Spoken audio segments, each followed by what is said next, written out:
কি ব্যাপার, বাংলাদেশে এসেই যে বুড়া কুচিবিদ একদম শুটিংয়ে নেমে পড়লো, ঘটনা কি? বাংলাদেশে কোনো প্রজেক্টে শ্যুট করছে নাকি? সেই সঙ্গে থাকছে এবার কানে আসছে আসল প্রিটি উম্যান, এবং সে হচ্ছে প্রীতি জিন্টা, যার লুকস দেখে সবাই হলো দিওয়ানা। এছাড়াও উর্বশীর কানের থার্ড লুকটা হলো ভাইরাল। 85 কেজি ওজনের এই গাউনের প্রাইস কত জানেন? সেটা জানলে তো মাথা ঘুরে যাবে, বলছি গসিপসে। অপরদিকে আবনিত কর, সেও হাজির কান ফিল্ম ফেস্টিভ্যালে অস্থির গেটআপে, বাট সে এক্সাইটমেন্টের ঠেলায় এমন একটা জিনিস দাবি করলো জানিয়ে হচ্ছে তুমুল হাসাহাসি। প্রথমে আসি বুড়া কুচিবিদের কাছে। বুড়া কুচিবিদের তো বাংলাদেশে আসার কথা 26 মে, কিন্তু তার আগেই তিনি বাংলাদেশে হাজির এবং ইতিমধ্যে কয়েকটা ভিডিও ভাইরাল। এবং বুড়াক নিজেও কয়েকদিন আগেই ইনস্টাগ্রাম হ্যান্ডেলসে প্লেনের মধ্যে ছবি পোস্ট করে জানায় সে ঢাকার উদ্দেশ্যে রওনা দিয়ে দিয়েছে। এবং বুড়া কুচিবিদ বাংলাদেশে আসার কয়েকটা ভিডিও অলরেডি ভাইরাল। শুধু বাংলাদেশে আসার নয়, আরেকটি ভিডিওতে দেখা যায় ক্যামেরার সামনে একদম পোজ দিয়ে দাঁড়িয়ে আছে বুড়া কুচিবিদ। দেখে মনে হচ্ছে শুটিং হচ্ছে। এখন কিসের শুটিং? এটা দেখে তো সবাই অবাক, বাংলাদেশে কোনো সিনেমা বা সিরিজের কাজ করছে নাকি? ওয়েল, এমন কিছুই না। ঘটনা হলো সিঙ্গার বাংলাদেশের ইভেন্টের জন্যই বুড়া কুচিবিদের বাংলাদেশে আসা, এবং হয়তোবা সেই সিঙ্গার বাংলাদেশের জন্যই কোনো একটা ভিডিও শ্যুট করছে।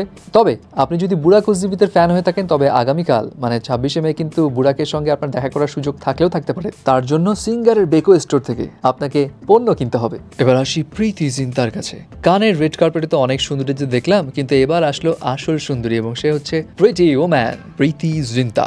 এবং প্রীতি জিন্তাকে এই গেটআপে দেখে অনেকেই বলছে মনে হচ্ছে যেন এই মাত্র পানি থেকে জল পড়ে টুক করে উঠে এসছে। যাই হোক, প্রীতির এই হোয়াইট ড্রেসটা ডিজাইন করেছে অস্ট্রেলিয়ান ডিজাইনার ভিভিয়ানা লরিকেত, যেটার প্রাইস 5,52,000 রুপি। অ্যান্ড মজার বিষয় বলি, প্রীতি জিন্তা কিন্তু এখনো রেড কার্পেটে হাঁটেওনি। এটা জাস্ট রেড কার্পেটের আগে প্রি ইভেন্ট শ্যুট ছিল। সো রেড কার্পেটে যে কি করে, হু নোজ। এবার আসা যাক উর্বশী রোটেলার কাছে। উর্বশী রোটেলার কানে তো দুইটা লুক দেখিয়েছে, যে দুইটা লুকই ছিল অনেক এক্সপেন্সিভ, তবে থার্ড লুক এটাও কিন্তু কম যায় না। উর্বশী তার এই থার্ড লুকে পড়েছে পিঙ্ক আর ল্যাভেন্ডার মিক্সড একটা ড্রেস, যেই গাউনটার সঙ্গে রয়েছে 9 ফিট লম্বা একটা ফ্লাওয়ারি ট্রেইল। আর এই ড্রেস ডিজাইন করেছে Dubai based designer Michael Cinco. এবং উর্বশীর এই ড্রেসটা ডিজাইন করতে লেগেছে পুরো 61,000 ঘন্টা, এবং ওজন প্রায় 85 কেজি এমনটাই শোনা গিয়েছে। আর দাম সম্পর্কে জানা গিয়েছে যে এই ড্রেসের দাম অ্যারাউন্ড 40 লাখ রুপি। অবশ্যই এতটা এক্সপেন্সিভ হলেও হতে পারে, কারণ এই ডিজাইনারের কিন্তু এক্সপেন্সিভ গাউন বানানোর রেকর্ড আছে। এর আগে সে একটা বিয়ের জন্য গাউন বানিয়েছিল, যেটার দাম ছিল প্রায় 3.7 মিলিয়ন দিরহাম, মানে প্রায় 11 কোটি টাকারও বেশি। ফাইনালি আসি আবনিত করের কাছে। শেষের দিকে তো আবনিত করও চলে আসে কানের রেড কার্পেটে এসে সে তো একদম স্টারের মতো পোজ দিতে থাকে। অ্যান্ড আবনিত করকে এই ড্রেস এবং গেটআপে অসাম লাগছে ফর শিওর। আর সে যেটা পরেছিল সেই ড্রেসের দামও কিন্তু কম নয়, প্রায় 10 লাখ টাকার মতো।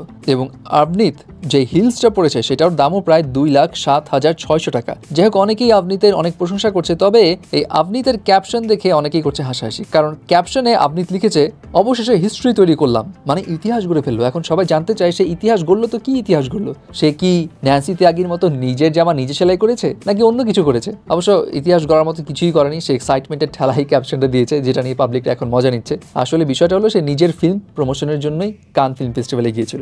বাস, দ্যাটস ইট।